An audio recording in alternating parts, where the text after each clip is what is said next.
என்னென்னமோ ட்ரை பண்ணி பார்த்துட்டேன். அப்பவும் என்னோட ஐப்ரோஸ் வந்து ரொம்பவே கேஃபா இருக்கு. அதில வந்து பார்த்தீங்கன்னா, ஹேர் திக்காவே இல்ல. தென் வந்து குரோத்திங் செக்ஷனும் அந்த அளவுக்கு இல்ல. அப்படின்னு நினச்சு ஃபீல் பண்றவங்களா நீங்க? ஐப்ரோஸ் ரொம்ப டார்க்கா இல்லன்னு நினச்சு ரொம்ப ரொம்ப ஃபீல் பண்றவங்களுக்கு மட்டுமே இந்த வீடியோவா இருக்கும். ஸோ இந்த மாரி உங்களுக்கு ஐப்ரோஸ் ரொம்ப இல்ல அப்படின்னு நினச்சு ஃபீல் பண்ற எல்லா ஃப்ரெண்ட்ஸ்க்கும் இந்த வீடியோவ மறக்காம ஷேர் பண்ணிக்கோங்க. நம்ம சேனல் ஃபர்ஸ்ட் டைம் பார்க்குறீங்க அப்படின்னா மறக்காம சப்ஸ்கிரைப் பண்ணிக்கோங்க. கூடவே பெல் பட்டனையும் கிளிக் பண்ணிக்கோங்க. எந்த விதமான பெயினும் இல்லாம இந்த ப்ராசஸ் நடக்கும். ஸோ இது என்ன ப்ராசஸ் அப்படின்னு பார்த்தீங்கன்னா, உங்க ஐப்ரோஸ்ல வந்து நம்ம கலர்ஸ் பண்ணுறதோ இந்த மாதிரி எந்த விதமான ப்ராசஸும் கிடையாது. இது ஜஸ்ட் வந்து பார்த்தீங்கன்னா, உங்களுக்கு எக்ஸ்டென்ஷன் பேஸ் ஆஃப்ல பண்ணுறோம். Permanent extension base. அதாவது உங்களோட ஹேரையே கட் பண்ணி உங்களோட ஐப்ரோஸ்ல இருக்க ஹேர் கூட அட்டாச் பண்ண போறோம்.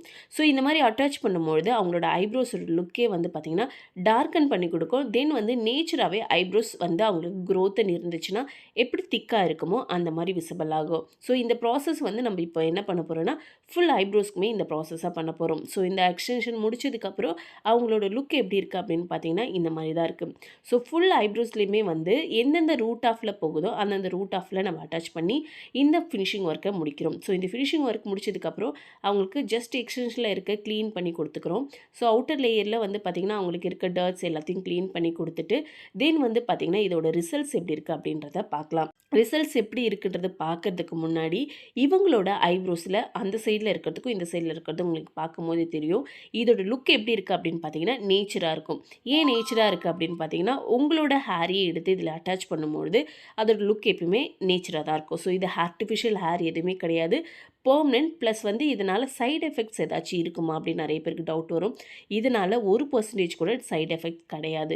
இது இன்னர் ப்ராப்பரில் எதுவுமே நீங்கள் பண்ண போகிறதில்ல. அதாவது இன்சைட் ஆஃபில் நம்ம எதுவுமே இதில் ஆட் பண்ண மாட்டோம். இது வந்து பார்த்திங்கன்னா ஹேர் வந்து உங்களுக்கு வந்து அட்டாச் பண்ணுறது மட்டும்தான். ஸோ இந்த ப்ராசஸ் பண்ணுறதுனால அவங்களோட ஐப்ரோஸ் வந்து ரொம்பவே லாங் லாஸ்ட்டுக்கு டார்க்காக திக்காக தெரியும். ஸோ பிஃபோர் வந்து பார்த்திங்கன்னா இந்த சைடில் பண்ணியிருக்கோம், இந்த சைடில் பண்ணலை. ஸோ பண்ண ஐப்ரோஸ்க்கும் பண்ணாத ஐப்ரோஸ்க்குமே உங்களுக்கு வித்தியாசம் தெரியும். நிறைய பேர் கேட்டுகிட்டே இருந்தீங்க, நிறைய பார்லர் வச்சுட்ருக்கவங்களாம் கேட்டுகிட்டே இருந்தீங்க. இந்த மாதிரி டிஃப்ரெண்ட் கிளாஸஸ்லாம் வேணும் அப்படின்னா என்னோட வாட்ஸ்அப் நம்பரை காண்டாக்ட் பண்ணுங்கள். நான் கமெண்ட் பாக்ஸில் என்னோட நம்பர், டிஸ்கிரிப்ஷனில் என்னோட நம்பர் கொடுத்துருக்கேன். இந்த கஸ்டமர் கிட்ட அவங்களோட ஃபீட்பேக் கேட்குறப்போ அவங்க ரொம்ப பயங்கரமாகவே ஹாப்பியாக ஃபீட்பேக் கொடுத்துட்டே இருந்தாங்க. ஸோ பார்லர் வச்சுருக்கவங்க ஃப்ரெண்டுக்கும் ஐப்ரோஸ் ரொம்ப டல்லாக இருக்குன்ற ஃப்ரெண்டுக்கும் இந்த வீடியோ ஷேர் பண்ணி